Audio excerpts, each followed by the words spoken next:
Innanzitutto questo sono i giorni del dolore, della tristezza, e ci stringiamo attorno ai familiari e anche alla comunità che sta vivendo un momento particolare, caratterizzato da ricordi, aneddoti.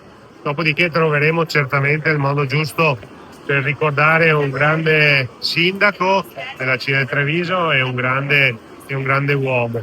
Ovvio che la sua grandezza non è semplice da identificare in qualcosa di simbolico. Penseremo a un'opera pubblica piuttosto che a un luogo che possa richiamare ai suoi valori. Lo faremo in condivisione e in dialogo con i familiari, cercando di capire quelle che sono anche le loro volontà, ma la cosa più bella che sto percependo oggi è che comunque il ricordo di Giancarlo Di Gentilini ognuno di noi lo porterà nel cuore.